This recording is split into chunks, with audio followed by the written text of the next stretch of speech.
नमस्ते, मैं विकास स्वागत करता हूं आपके अपने चैनल विकेस एकेडमी में। दोस्तों, आज की वीडियो में हम डिस्कस करने वाले हैं एक और नई जॉब अलर्ट के बारे में। जी हाँ दोस्तों, RSM SSB यानी राजस्थान कर्मचारी चयन बोर्ड के द्वारा एक और नई भर्ती का नोटिफिकेशन रिलीज हो चुका है। इन्फॉर्मेटिक असिस्टेंट यानी सूचना सहायक IA का नोटिफिकेशन 16 जनवरी 2023 को रिलीज़ हो चुका है। तो ये उन सभी साथियों के लिए खुशखबरी है जो कि इस वैकेंसी का बहुत लंबे समय से इंतजार कर रहे थे, क्योंकि 2018 के बाद में ये वैकेंसी नहीं निकली थी। तो आज की वीडियो में हम इस भर्ती से रिलेटेड सारे पॉइंट्स डिस्कस करने वाले हैं, जैसे total number of vacancies, qualifications क्या है, एज क्राइटेरिया क्या है, क्या फी स्ट्रक्चर रहने वाला है, सिलेक्शन प्रोसेस क्या है, कैसे आप इसको अप्लाई कर सकते हो, कौन कौन से इसमें इंपॉर्टेंट डेट्स है, सिलेबस क्या रहने वाला है, और भी बहुत सारे पॉइंट्स आज की वीडियो में डिस्कस करने वाले हैं। और सबसे अच्छी बात इस वैकेंसी की कि इसमें कोई भी नेगेटिव मार्किंग नहीं है। आइए डिटेल में इस वैकेंसी के बारे में, इस नोटिफिकेशन के बारे में पूरा डिटेल में डिस्कस करते हैं। तो दोस्तों, जैसा कि हम नोटिफिकेशन देख सकते हैं कि राजस्थान कर्मचारी चयन बोर्ड के द्वारा दिनांक 16 जनवरी को इसका नोटिफिकेशन रिलीज़ हो चुका है, इन्फॉर्मेटिक असिस्टेंट यानी सूचना सहायक का। इसमें टोटल नंबर ऑफ जो पोस्ट रहने वाली है वो 3730 पोस्टें रहने वाली है, जिसमें नॉन TSP की 2415 पोस्टें हैं और TSP की 315 पोस्टें हैं।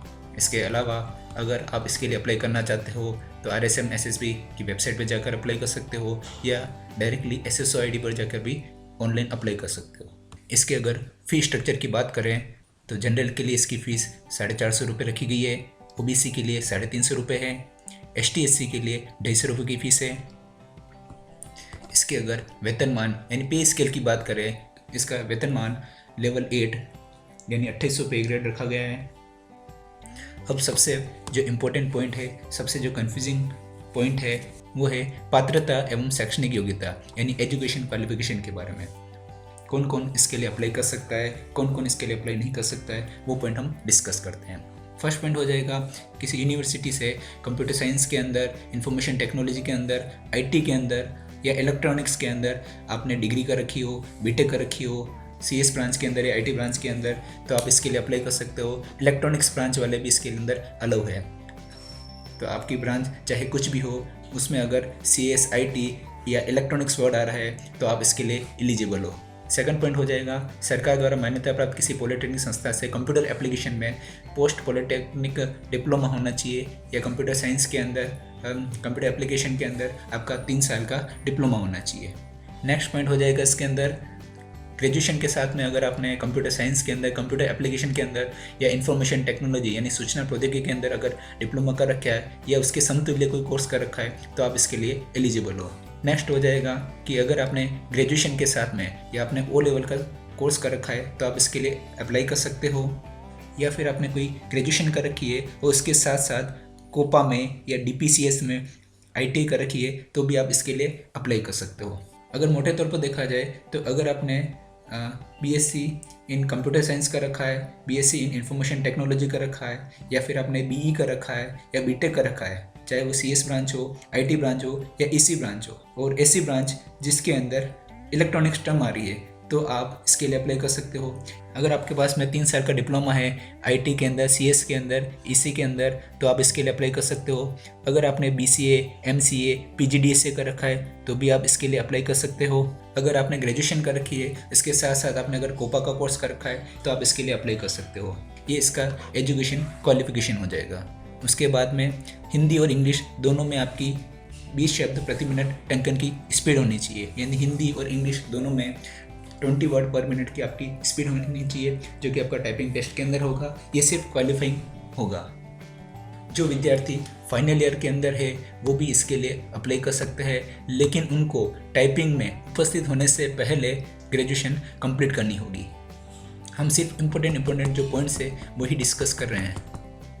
इसके अलावा अगर एज क्राइटेरिया की बात करेंगे तो 1/1/2024 यानी 1 जनवरी 2024 को 21 साल पूर्ण होना चाहिए और 40 साल की आयु से ज़्यादा नहीं होना चाहिए। यानी एज की बात करेंगे तो मिनिमम 21 साल है और मैक्सिमम 40 साल है, ये एज का क्राइटेरिया है।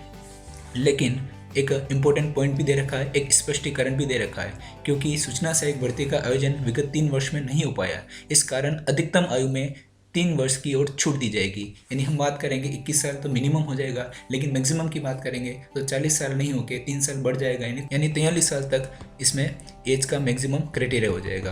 बाकी एज का और एक्स्ट्रा रिलैक्सेशन भी दिया गया है अलग अलग कैटेगरी के अनुसार, जो कि आप स्क्रीन पर देख सकते हो। किसी में 5 साल का है, किसी में 10 साल का है, फीमेल के लिए अलग है, मेल के लिए अलग है, OBC, EWS, ST, SC सबके लिए एज का रिलैक्सेशन जो कि हर वैकेंसी में होता है वो भी इस वैकेंसी में भी है, तो आप यहाँ पर स्क्रीन पर देख सकते हो। आइए कुछ और इम्पोर्टेंट पॉइंट्स डिस्कस करते हैं। पेंशन की बात करेंगे। नई भर्ती या नियुक्त होने वाले जो भी कर्मचारी है उनको राज्य सरकार के नियम के अनुसार पेंशन भी दी जाएगी। आवेदन की बात करेंगे या परीक्षा शुल्क जमा कराने की बात करेंगे तो ऑनलाइन नेट बैंकिंग के थ्रू, डेबिट कार्ड के थ्रू, क्रेडिट कार्ड के थ्रू 27/1/2023 से 25/2/2023 तक ऑनलाइन पेमेंट कर सकते हैं, फॉर्म फिल कर सकते हैं। परीक्षा आयोजन की बात करेंगे तो इसकी जो एग्ज़ाम की डेट है वो संभावित है जुलाई माह के अंदर, जुलाई 2023 के अंदर इसका एग्ज़ाम प्रस्तावित है। अब एक और महत्वपूर्ण पॉइंट डिस्कस करते हैं कि इसमें एग्ज़ाम का पैटर्न क्या रहेगा। तो इसमें एग्ज़ाम आपका 2 पार्ट्स में होगा, 2 भागों में होगा।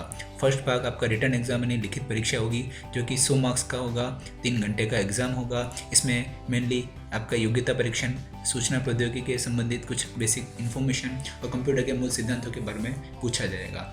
डिटेल सिलेबस में हम नीचे डिस्कस करने वाले हैं। सेकंड जो इसके अंदर होगा वो आपका टाइपिंग टेस्ट होगा, जिसमें हिंदी और इंग्लिश टाइपिंग होगी। 15-15 मिनट का ये आपका टाइपिंग का होगा। टाइपिंग के आपको अलग से कोई मार्क्स नहीं मिलेंगे, ये खाली आपका क्वालिफाइंग ही नेचर होगा। मेन आपके जो मार्क्स ऐड होते हैं वो रिटन एग्जाम के ही होंगे, लेकिन जो फाइनल आपका सिलेक्शन होगा वो इन दोनों के बेस पर होगा। मतलब आपकी टाइपिंग भी क्लियर होनी चाहिए और रिटन भी क्लियर होना चाहिए, तभी जाकर आप एलिजिबल होंगे आगे के लिए। अब डिटेल सिलेबस को डिस्कस कर लेते हैं कि क्या इसका पूरा डिटेल में सिलेबस रहने वाला है। तो रिटन एग्जाम की अगर बात करेंगे तो इसका सिलेबस कुछ इस तरह से हो जाएगा जो कि आपकी स्क्रीन पर दे रखा है, जिसमें आपका aptitude test, general awareness, information technology, computer के फंडामेंटल्स पूछे जाएंगे, problem solving, data interpretation, data efficiency, logical reasoning, ये सारे आपको दे रखे हैं जो कि आप एक एक करके पढ़ सकते हो। मतलब एक तरह से देखा जाए, कंपेयर करें तो बेसिक कंप्यूटर इंस्ट्रक्टर और IE के अंदर सिलेबस में दिन रात का अंतर है। यहाँ पर सिलेबस बिल्कुल लिमिटेड है, कुछ लिमिटेड सब्जेक्ट्स ही इसके अंदर दे रखी है। जिनका रिटन एग्ज़ाम क्लियर होता है उसके बाद में जितनी भी वैकेंसीज है हर कैटेगरी के हिसाब से 3 गुना स्टूडेंट्स को टाइपिंग के लिए बुलाया जाएगा। तो हमने आज की वीडियो में सूचना सहायक यानी इन्फॉर्मेटिक असिस्टेंट से रिलेटेड कुछ इंपॉर्टेंट पॉइंट्स डिस्कस कर लिए हैं कि कौन कौन इसके लिए एलिजिबल है, क्या फिर इसका क्रेडिट रहने वाला है। एक एक पॉइंट को हमने पूरा डिटेल में डिस्कस किया है। तो अगर आपको हमारी आज की वीडियो अच्छी लगी है, उपयोगी लगी है, तो आप हमारी वीडियो को लाइक करें, शेयर करें, कमेंट करें। और यदि अगर आपने अभी तक हमारे चैनल को सब्सक्राइब नहीं किया है तो प्लीज़ अभी कर लीजिए। Thank you so much.